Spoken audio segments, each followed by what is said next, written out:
Indira Gandhi credit card योजना के अंतर्गत सरकार द्वारा 50,000 रुपए का लोन बिना ब्याज का दिया जाता है। अभी तक इसकी क्या प्रोसेस थी वो भी हम जान लेते हैं। ई मित्र के माध्यम से आपने ऑनलाइन आवेदन कर दिया, उसके बाद नगर पालिका में जाते हैं, वहाँ से अधिकारी द्वारा उसे वेरीफाई किया जाता है। वेरीफाई करने के बाद वो फॉर्म आपका बैंक के पास जाता है। आप बैंक के पास जाते हैं तो बैंक के पास जाने के बाद बैंक वाले या तो बोलते हैं कि हमने आपके डॉक्यूमेंट ले लिए, अब जब भी आगे कोई नई अपडेट आएगी तो आपको फोन के द्वारा सूचना दी जाएगी, या फिर वो आपको साफ साफ मना कर देते हैं कि हम लोन आपको नहीं दे सकते, या फिर जो आपने ऑनलाइन आवेदन किया है उसे वो रिजेक्ट कर देते हैं। ये प्रोसेस अभी तक चल रही थी। काफी लोगों ने इस योजना के अंतर्गत लोन का आवेदन किया था और बहुत ही कम संख्या में लोगों को लोन का लाभ मिल पाया था। आज की वीडियो में हम यही जानने वाले हैं कि अगर आप लोन का आवेदन करते हैं तो आपको लोन कैसे मिलेगा। सरकार द्वारा जो इंदिरा गांधी क्रेडिट कार्ड योजना चलाई गई है, वर्तमान के अंदर सरकार ने नगर पालिका और जो बैंक है उनको आदेश दिया है कि आप ज्यादा से ज्यादा संख्या में लोगों को लोन की सुविधा दे। अगर वर्तमान में आपको लोन चाहिए और आप लोन का आवेदन करते हैं या फिर परिवार में किसी सदस्य का लोन का आवेदन करते हैं तो आपको सबसे पहले ई मित्र पे लोन का आवेदन नहीं करना है।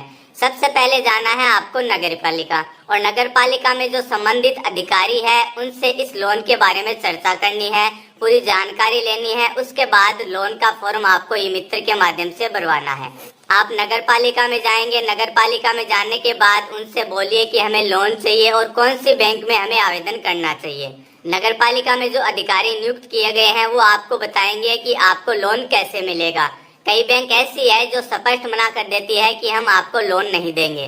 मान लीजिए स्टार्टिंग में आपने ई मित्र से उसी बैंक का फॉर्म अप्लाई कर दिया, अप्लाई करने के बाद नगर पालिका से भी वो वेरीफाई हो जाता है और बैंक में जाके वो कैंसिल हो जाता है। तो सबसे पहले आपको ई मित्र पे लोन का आवेदन नहीं करना है, नगर पालिका जाना है, संबंधित अधिकारी से मिलना है और उनसे पूछना है कि कौन सी बैंक में हमें लोन का आवेदन करना है और हमें लोन दिलाने के लिए आपको प्रयास करना होगा। संबंधित अधिकारियों की भी बैंक के साथ मीटिंग होती रहती है। कई बैंक तो उन्हें स्पष्ट मना कर देती है कि हम लोन नहीं देंगे और कई बैंक ऐसी है जो ये बोलती है कि आप आवेदन करवाइए, हम लोन देंगे। तो जो संबंधित अधिकारी बोलते हैं उस बैंक में आप लोन का आवेदन करिए।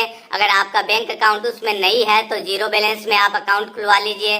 अकाउंट खुलवाने के बाद ई मित्र पे जाइए, लोन का आवेदन करिए।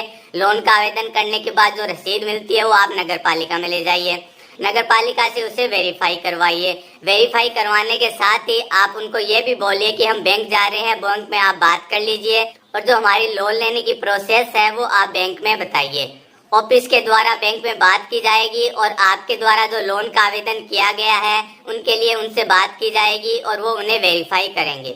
पहले की तुलना में अब अगर लोन का आवेदन करते हैं तो आपको आसानी से लोन मिल जाएगा, लेकिन प्रोसेस आपको यही अपनानी है। सबसे पहले नगर पालिका में अधिकारी से मिलना है और लोन की पूरी जानकारी लेनी है और कैसे मिलेगा उसकी जानकारी भी आपको लेनी है। उसके बाद ई मित्र पे जाके आपको आवेदन करना है। लोन का आवेदन करने की 3 कैटेगरी है। असंगठित क्षेत्र, असंगठित क्षेत्र में कई कैटेगरी है। जो नॉर्मल व्यक्ति है वो भी लोन का आवेदन कर सकते हैं। इसके बाद है स्ट्रीट वेंडर, जिनके पास स्ट्रीट वेंडर का सर्टिफिकेट है वो भी लोन का आवेदन कर सकते हैं। रोजगार कार्यालय में जिन्होंने पंजीकरण करा रखा है ऐसे व्यक्ति भी लोन का आवेदन कर सकते हैं। अगर आपके पास ई श्रम कार्ड बना हुआ है तो आप आसानी से लोन का आवेदन कर सकते हैं। असंगठित क्षेत्र में आते हैं और आपकी एज 40 साल से ऊपर है, यानी असंगठित क्षेत्र का मतलब ये हो गया कि 18 से 40 साल के बीच में कोई व्यक्ति है तो वो असंगठित के माध्यम से लोन का आवेदन कर सकते हैं। किसी व्यक्ति की एज 45 साल या फिर 50 साल एज है, उन्हें लोन लेना है तो वो क्या करें? तो ऐसे व्यक्ति नगर पालिका में जाए, संबंधित अधिकारी से मिले, वो आपको स्ट्रीट वेंडर का सर्टिफिकेट बना के देंगे। स्ट्रीट वेंडर का सर्टिफिकेट आपको मिल जाता है, उसके बाद लोन का आवेदन आप आसानी से कर सकते हैं। 50 साल के व्यक्ति भी लोन का आवेदन कर सकते हैं। अगर आपने लोन का पहले आवेदन किया है, वो फॉर्म आपका रिजेक्ट हो गया है, तो परिवार के अन्य सदस्य का आप लोन का आवेदन कर सकते हैं। या फिर आपने जो फॉर्म अप्लाई किया वो पेंडिंग है तो आप संबंधित ऑफिस में मिलिए और वहाँ पर जो अधिकारी है उनको बताइए कि हमारा लोन का फॉर्म पेंडिंग है, उसे आप जल्द से जल्द वेरीफाई करवाइए। तो लोन से संबंधित ये कुछ महत्वपूर्ण अपडेट है ताकि आपको लोन आसानी से मिल जाए और आपका फॉर्म रिजेक्ट ना हो और ना ही उसे सेंड बैक किया जाए। तो मिलते हैं अगले वीडियो में एक नई जानकारी के साथ, तब तक के लिए जय हिंद।